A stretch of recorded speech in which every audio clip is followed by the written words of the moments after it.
Hello student, welcome to NB classroom. हम पढ़ रहे हैं पाठ 6 जैव प्रक्रम, जिसके अंदर हमने 2 तंत्र अध्ययन कर लिए हैं, पोषण पाचन तंत्र और श्वसन तंत्र। आज की क्लास में हम कवर करने वाले हैं वहन तंत्र। तो आओ बच्चों, आज की क्लास हम स्टार्ट करते हैं। देखिए, वहन क्या हुआ। भोजन व ऑक्सीजन का अंतर्ग्रहण कुछ विशिष्ट अंगों द्वारा ही होता है, परंतु शरीर के सभी भागों को इसकी आवश्यकता है।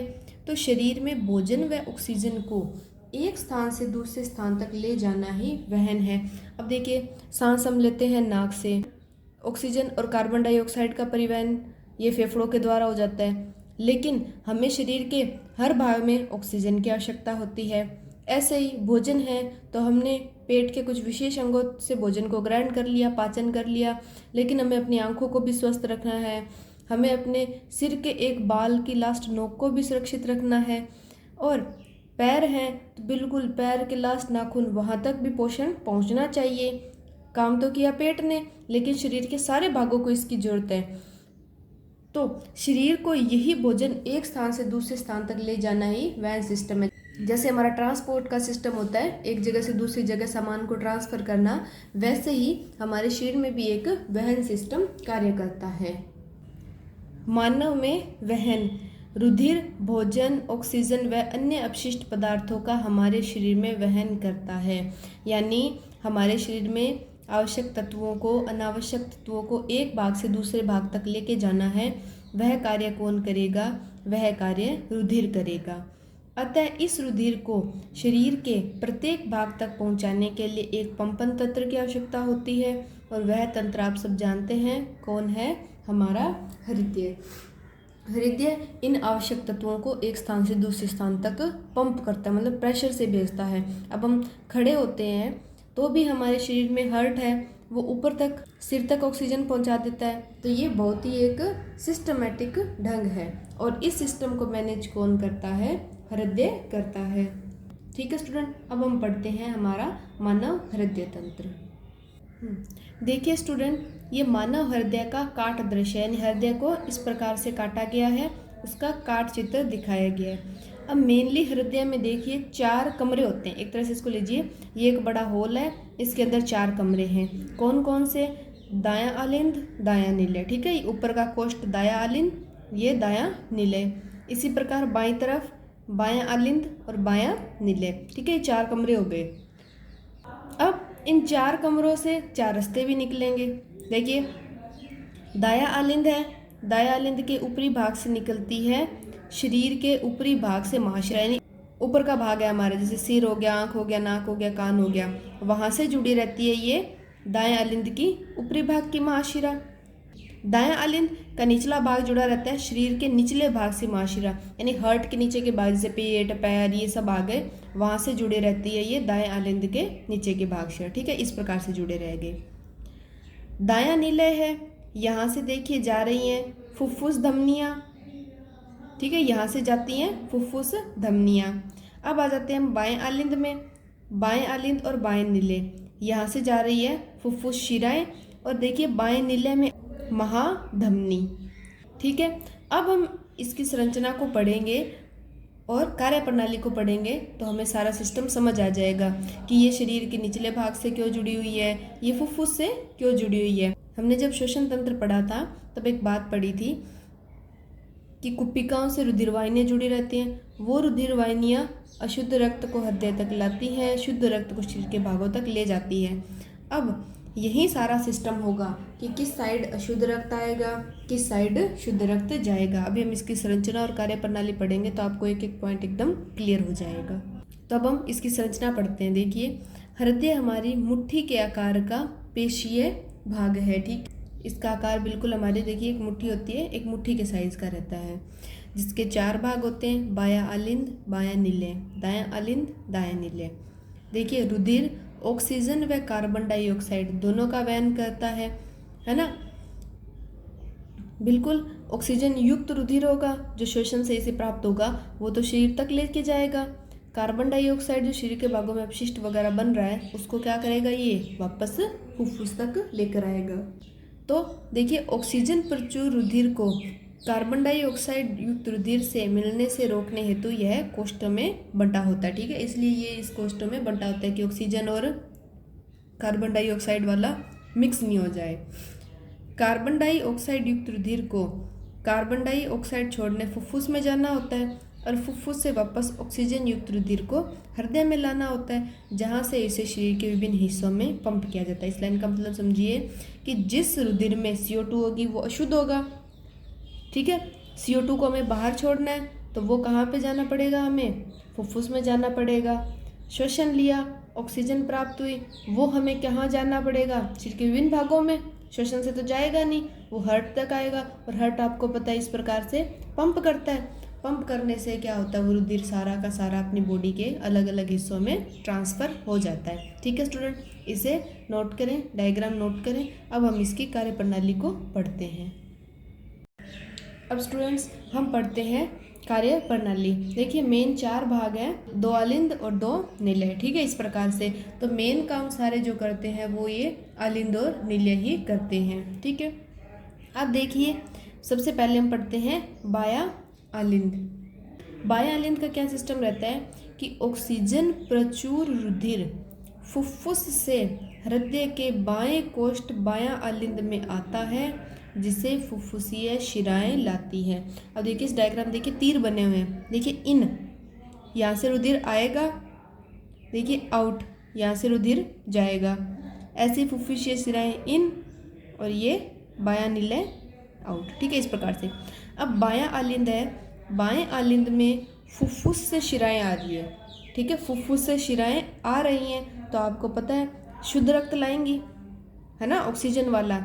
अब देखिए कि जिधर जो प्रोडक्ट बन रहा है वहाँ से ही तो ट्रांसपोर्ट होता है। अब यहाँ सिस्टम हुआ बायां अलिंद, बायां अलिंद में आ रही है फुफ्फुसीय शिराएं, तो शिराएं क्या लाएंगी, फुफ्फुस से आते टाइम ऑक्सीजन युक्त वाला रक्त लाएंगी जिसमें ऑक्सीजन होगी। ठीक है, तो बाएं अलिंद में कैसा आ गया, फुफ्फुसीय शिराएं द्वारा ऑक्सीजन प्रचुर रुधिर आ गया। अब ये भाग क्या था, एकदम नॉर्मल था, इसमें रुधिर आ गया। जब बायां निलय फैलता है तो बाएं अलिंद के संकुचन से इसमें रुधिर स्थानांतरित हो जाता है। ठीक, इसमें रक्त आया, निलय ने क्या किया, निलय फैला, निलय फैलने से क्या हुआ, ये संकुचित हुआ। ये संकुचित होने से इसमें जो रक्त था वो सारा कहाँ का कहाँ ट्रांसफ़र हो गया, बाएं निलय में ट्रांसफ़र हो गया। तो बाएं अलिंद के संकुचन से इसमें रुधिर स्थानांतरित हो जाता है और जब बायां निलय संकुचित होता है तब यह रुधिर शरीर में पंपित हो जाता है, किसके द्वारा, महाधमनी के द्वारा। ठीक है, जब ये वापस ऐसे संकुचित हुआ तो रक्त कहाँ पंप हो गया, शरीर के विभिन्न हिस्सों में।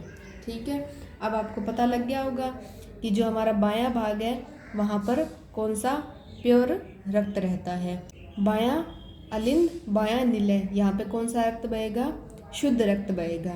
ठीक है, एक बार रिपीट कर देती हूँ। फुफ्फुस शिराओं से ऑक्सीजन वाला रक्त यहाँ आया, ये फैला, फैलते ये इसमें ट्रांसफ़र, ये वापस से संकुचित हुआ तो यहाँ से महाधमनी के द्वारा शरीर के विभिन्न हिस्सों में रक्त चला गया। ठीक है, बाएं भाग के काम समझ आए। अब हम पढ़ते हैं दाएं भाग के। दायां अलिंद, दायां अलिंद जब फैलता है तो विऑक्सीजनित यानी कार्बन डाइऑक्साइड युक्त रुधिर इसमें आ जाता है और इस रुधिर को कौन लाती है, महाशिराएं। देखिए हम हृदय की संरचना पढ़ रहे हैं, हृदय की संरचना देखिए शरीर के ऊपरी भाग से महाशिरा आ रही है, शरीर के निचले भाग से महाशिरा आ रही है, यानी जो शरीर के भागों से हृदय तक आ रही है इसका मतलब वो अशुद्ध मटेरियल लाएंगी, तभी तो इसको हार्ट क्या करेगा, फुफ्फुस को ट्रांसफ़र करेगा। तो दायां अलिंद में कैसा हो गया, CO2 युक्त रुधिर आया और जब दायां निलय फैलेगा तो दाएं अलिंद से रुधिर जो CO2 युक्त है इसमें आ जाता है और ऑक्सीकरण के लिए इसको किसमें, फुफ्फुस में पंप कर दिया जाता है। एक बार इसको हम रिपीट कर लेते हैं। देखिए बहुत ही सिंपल सिस्टम, हार्ट के 4 भाग, दायां अलिंद दायां निलय बायां अलिंद बायां निलय।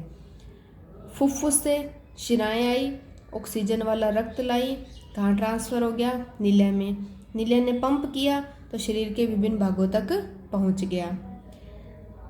शरीर के विभिन्न भागों से जुड़ा हुआ है दायां अलिंद, दायां अलिंद में कार्बन डाइऑक्साइड वाला रक्त आया, वो रक्त गया निलय में, निलय ने क्या कर दिया, इसको पंप कर दिया फुफ्फुस तक, इतना ही सिस्टम। तो बाएं भाग में बहता है शुद्ध रक्त और दाएं भाग में बहता है अशुद्ध रक्त, यानी अशुद्ध यानी कार्बन डाइऑक्साइड मिक्स वाला। ठीक है स्टूडेंट। और फैलने और सिकुड़ने का काम कौन करता है? ये नीले पार्ट जो है ये उस रक्त को पंप करने के लिए इस प्रकार से पंपिंग सिस्टम करता है। तो ये था सिंपल हमारे हार्ट का सिस्टम। अब इससे संबंधित कुछ 2-4 इम्पोर्टेंट बातें वो हम पढ़ लेते हैं। देखिए, आलिंद की अपेक्षा निलय की पेशियाँ भित्ति मोटी होती है, क्योंकि निलय को पूरे शरीर में रुधिर को पंप करना होता है। ठीक है, निलय क्या होती है? निलय की जो वाल्व्स हैं वो बहुत मोटी होती है, शरीर में पंप करना है। पंप करेगा तो आपको पता है प्रेशर, ठीक है, ब्लड प्रेशर जिसको बोलते हैं, वो प्रेशर बहुत अधिक होगा। अधिक प्रेशर होगा, अगर पतली भित्ति की होगी तो वो पाइप फट जाएंगी, है ना। जब आलिंद या निलय संकुचित होते हैं तो वाल्व उल्टी दिशा में रुधिर प्रवाह को रोकना सुनिश्चित करते हैं। देखिए कि यहाँ से तो रक्त आ रहा है, अभी वापस यहीं भी तो पंप हो सकता है, ये यहाँ क्यों गया? तो ये कुछ वाल्व लगे हुए हैं जो वाल्व इसका उल्टी दिशा में प्रवाह रोकते हैं। ठीक है स्टूडेंट, ये था हमारा हार्ट का सिस्टम। ये हार्ट इस प्रकार से कार्य करता है। नेक्स्ट अब हमारे शरीर के परिसंचरण के बारे में पढ़ लेते हैं कि फुफ्फुस और हार्ट के बीच में ऑक्सीजन का ये सिस्टम किस प्रकार चलता है। देखिए स्टूडेंट्स, मानव का जो रक्त परिसंचरण है वह कहलाता है दोहरा रक्त परिसंचरण तंत्र। क्यों?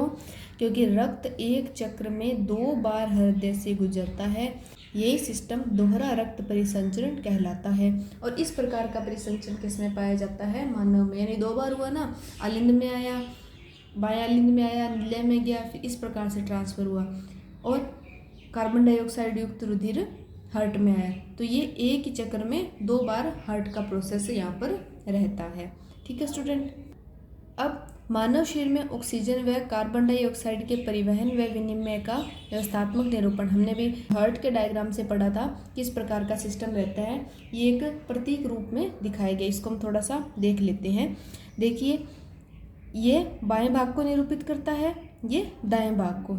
बाएं आलिंद बाएं निलय, दायां आलिंद दाएं निलय, और ये फुफ्फुस का सिस्टम बताया गया। तो देखिए, सबसे पहले हम यहाँ से स्टार्ट करते हैं। फुफ्फुस कोशिकाएं थी, ठीक है, कुप्पिका कोशिकाएं जिन्हें हम कहते हैं। फुफ्फुस के लिए फुफ्फुसीय शिरा, ये ऑक्सीजन युक्त रुधिर को कहाँ लेके गई? बाएं आलिंद में। वहाँ से कहाँ पंप कर दिया गया? महाधमनी ऑक्सीजन युक्त रुधिर को कहाँ लेके गई? शरीर के अंगों तक। अब शरीर के अंगों में क्या थी? कार्बन डाइऑक्साइड वाला। कार्बन डाइऑक्साइड वाला कहाँ आ गया? दाएं आलिंद में आ गया, जिसे कौन लेकर के आई? महाशिरा। और वापस हार्ट तक कौन लेके गई? फुफ्फुसीय धमनी। तो अब यहाँ पर एक ध्यान रखिए, महाधमनी, ये कंपटीशन एग्जाम के क्वेश्चन इस तरह से बनते हैं। महाधमनी में बहता है ऑक्सीजन वाला रक्त, महाशिरा में बहता है कार्बन डाइऑक्साइड वाला रक्त। ठीक है, इस प्रकार से इसको ध्यान में रखिएगा। ये कंपटीशन एग्जाम में पूछे जाते हैं कि कौन से प्रकार की रुधिर वाहिनियाँ हैं जो ऑक्सीजन युक्त रुधिर लाती हैं, कौन सी कार्बन डाइऑक्साइड वाला लाती हैं। तो इस प्रकार से सिस्टम चलता है। अब कुछ इंपॉर्टेंट बातें जो मैं बता चुकी हूँ उनको हम देख भी लेते हैं कि धमनी की भित्ति मोटी व लचीली होती है, क्योंकि रुधिर हृदय से उच्च दाब से निकलता है। तो धमनी है यहाँ से बहुत मोटी होगी, क्योंकि शरीर के विभिन्न भागों तक इसको पंप करना है।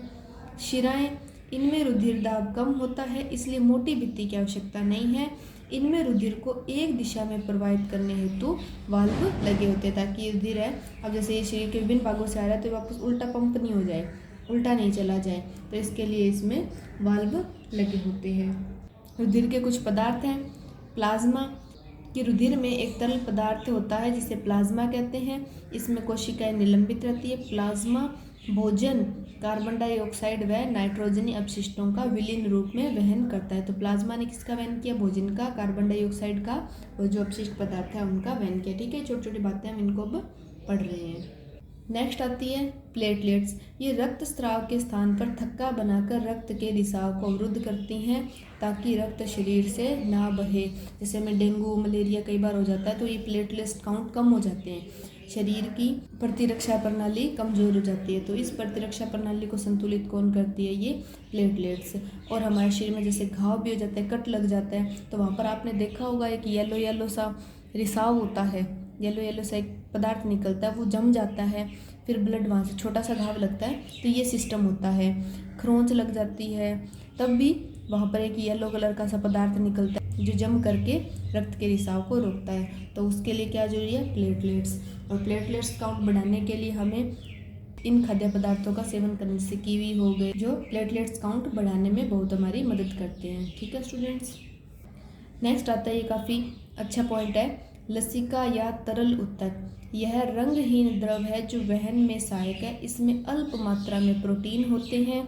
शुद्रांत, शुद्रांत हमने पढ़ी थी कौन सी? छोटी आंत। छोटी आंत किसका पाचन करती थी? कार्बोहाइड्रेट, वसा और प्रोटीन का।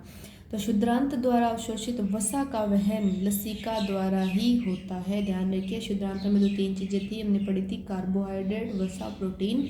तो उस वसा का अवशोषण कौन करेगा? ये लसिका, जो रुधिर में होता है वही करता है। कोशिकाओं की भित्ति में उपस्थित छिद्रों द्वारा कुछ प्लाज्मा, प्रोटीन व रुधिर कोशिकाएं बाहर निकलकर उत्तक के अंतर कोशिकीय अवकाश में आ जाते हैं जो तरल उत्तक या लसिका का निर्माण करते हैं।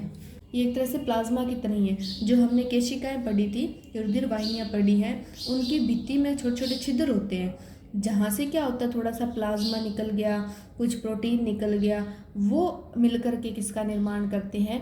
वो इन्हीं लसिका उत्तक का निर्माण करते हैं। ठीक है, हमारे जैसे स्किन को भी हम देखते हैं तो बिल्कुल छोटे छोटे पोर्स होते हैं, वैसे ही केशिकाओं में भी छोटे छोटे पोर्स होते हैं जहाँ से प्लाज्मा का रिसाव होने पर, प्रोटीन का रिसाव होने पर, कुछ जैसे RBC, WBC हैं, ये रिसाव होकर के उसमें आ जाती हैं, वो सारी मिलकर के इस लसिका या तरल उत्तक का निर्माण कर देती है। ठीक है स्टूडेंट।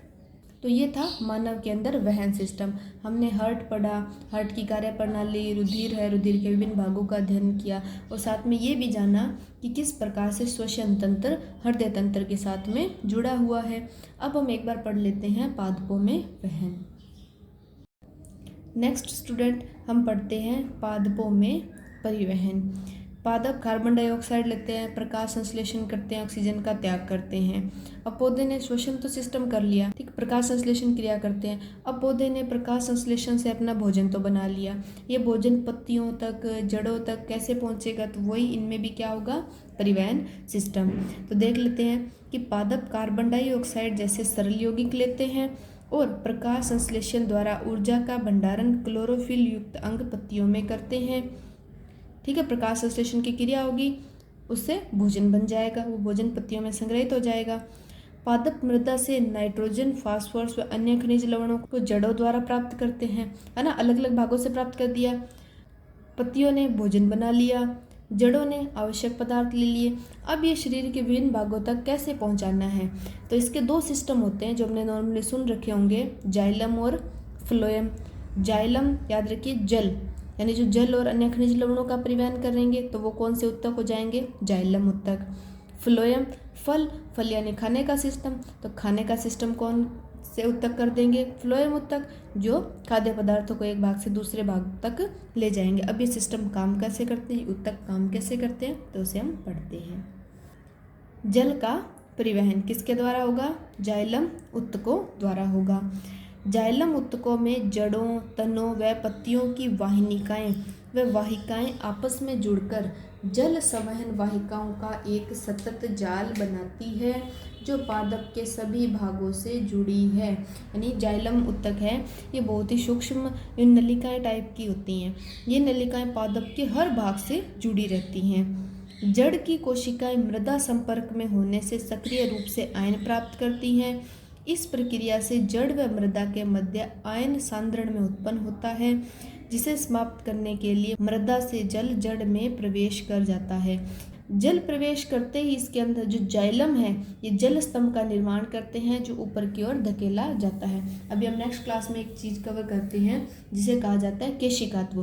थोड़ा सा समझिए, केशिकात्व क्या होता है? अगर हम बिल्कुल हमारे बाल के समान जितनी पतली नली लें और हम उसे किसी पात्र में डुबोते हैं तो जल उसमें ऊपर चढ़ जाता है। वही सिस्टम इसमें होता है कि जाइलम बहुत ही केश के समान, ठीक है, हमारे बालों के समान पतली पतली नलिकाएं होती हैं, जिसमें जल अगर एक बार प्रवेश कर गया तो जिस भाग तक पहुंचना है वो सारे भागों तक उसमें से वो ट्रांसफ़र हो जाता है। तो जल का परिवहन कैसे होता है? जाइलम उत्तकों द्वारा। अब एक प्रोसेस होती है वाष्पोत्सर्जन। ये आप सबको पता है कि पत्तियों के ऊपर छोटी छोटी बूंदें सी जमा हो जाती हैं। देखिए, पादप के वायवीय भागों द्वारा जल वाष्प के रूप में जल की हानि वाष्पोत्सर्जन कहलाती है। ये ताप के नियमन में भी सहायक है। जैसे गर्मियाँ होती हैं तो गर्मियों में हम अगर पेड़ के नीचे बैठते हैं तो हमें ठंडक का एहसास होता है।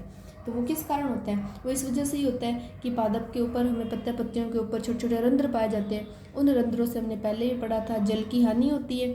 तो वो जल की हानि क्या करेगी?